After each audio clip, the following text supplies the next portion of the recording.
Hello. Hello, guys. Welcome to my vegetable and flower corner. This is Mercy Berrick, and I'm coming today to show you and also to introduce you about the importance of gardening and my connection that I have built just from taking this hobby of gardening to a new level, like a more serious level. My name is Mercy Berrick. I was born in former Southern Cameroon, and growing up, I think farming has always been like a natural thing that we do. Anyways, the mothers do. I did not really take it very serious. But I think all through my life, like where I have lived, my mom has always had like a farm or a garden, you know. So in all the towns we live, we had some kind, but I didn't really pay a lot of interest, you know. When I moved, even when I went on vacations to my village, which is called so my grandmother would take even days, and she would walk miles just to go to her farm. And then we would wait for her because she would bring all this produce, and it will be like, wow, this is like a whole feast. And I did not really appreciate like the work that she put into it until I started practicing for myself. When I moved to the States, I found the variety of foods that we eat kind of limiting, because most of the time, when you go to the store, a lot of the things that you have to buy is like frozen, especially like the vegetables. So you wouldn't get some fresh, especially if it wasn't in the season. And then what actually also sparked my interest is when the former First Lady, Michelle Obama, talked about uh, growing everybody should have a little garden. But by then, my mom or my mother in law used to have a garden. But that also got me thinking. And I'm like, well, I need a garden of my own. And so this year, I actually started. I said, let me start. Even though I am learning, let me actually practice. And this is the result. As you can see here, this is my own very garden that I'm very proud to show. It has lots of stuff growing on it. I'm going to introduce this to you probably with the subsequent sessions. But yes, I just wanted to say what really did it for me was um, when I started like doing like some serious meditation, and I was looking for like free time, free, just a space for me to sit down and talk to myself. And then I came to this realization that I could actually do that while I am doing some work on the farm. And so that's when I realized the connection that I felt as I was gardening. I could really like have some time for me. And I started to realize how important it was, to respect everything around you, you know, be it this little plant or be it whatever, even the grass, just everything that you consider a living thing. And why not non-living things as well? The same goes for flowers. So I put in a lot of energy just to make sure that once I started this garden, it was gonna be superb. So I gave it a lot of care, As you can see, it is almost getting to fall here. A lot of gardens right now are like things are starting to like get dried up, but you can see how fresh my garden looks. So I put in a lot of love into this garden, and the whole the whole the whole reward I got from this is like I got to respect these plants, like how you can respect a person. So I know my plants, I know everything in the garden, like as if they were an actual person.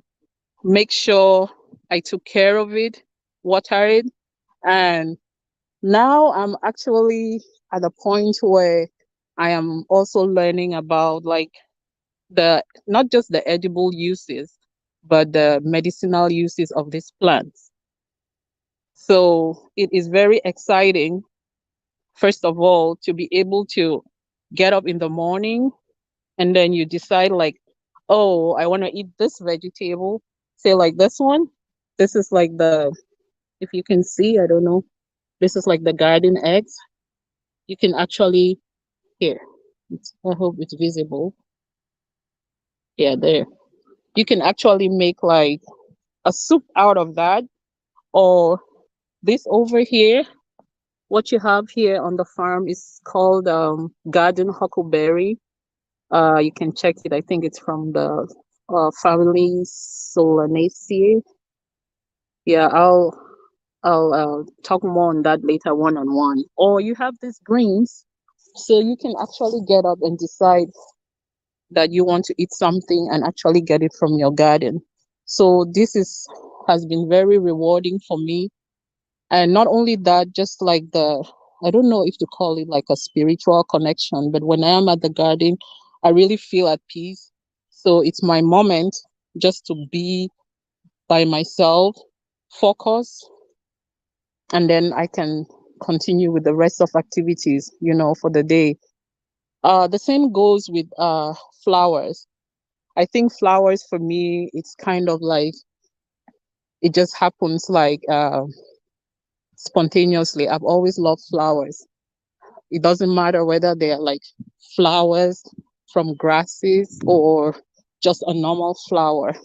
Say like this one, I would be very interested just in a little flower like this, you know. Or you look at this other flower over here. This one is, I believe it's a daffodil. I hope so. You know, I this has given me some homework to go and research and make sure I know what I'm talking about when I talk about these things. So flowers for me, it's like the beauty of flowers has this inexplicable effect. You know, it can lighten your mood.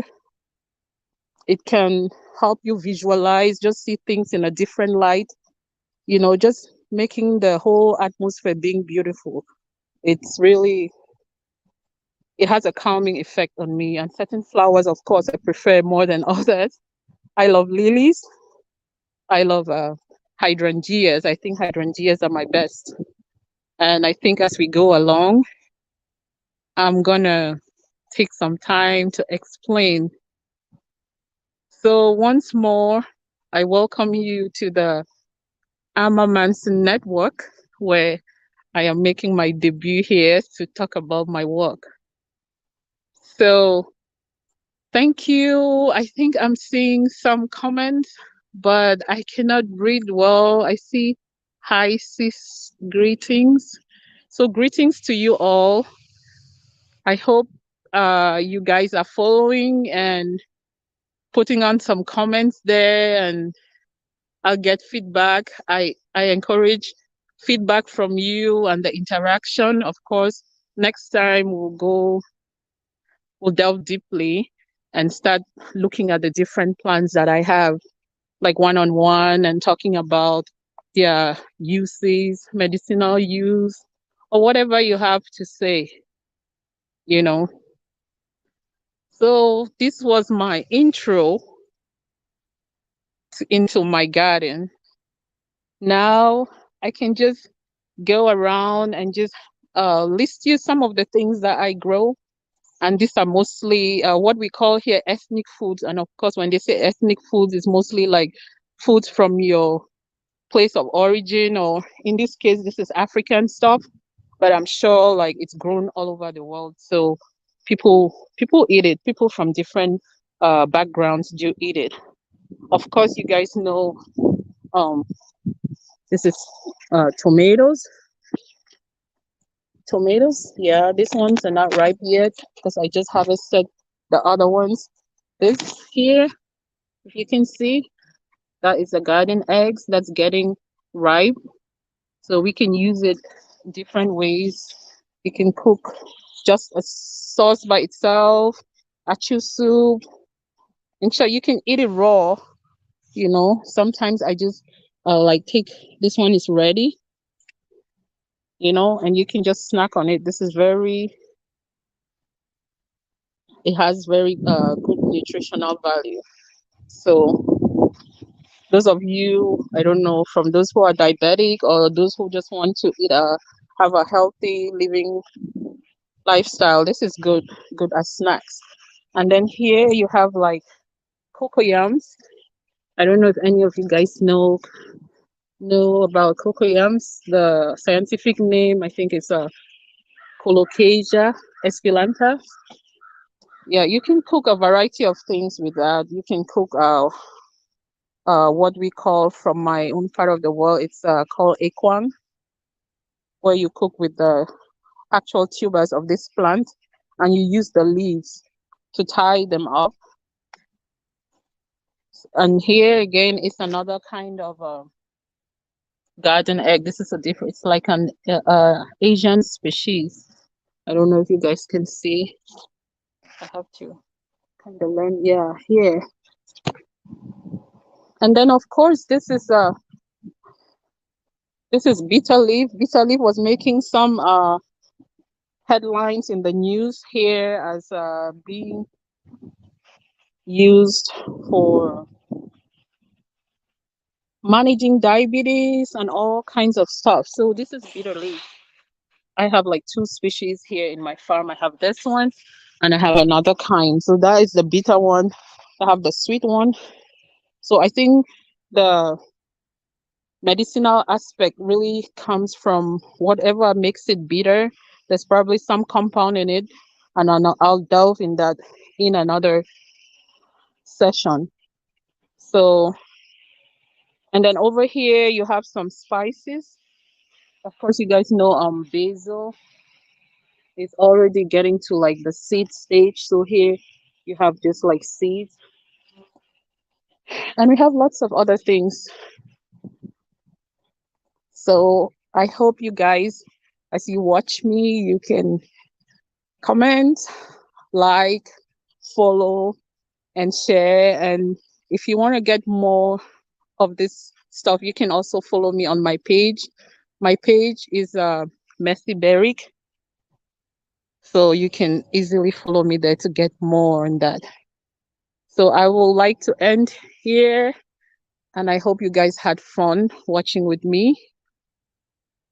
And I do appreciate all of your comments, your feedback, and please come back on my next session, which I believe will be on Monday. Bye. Adios.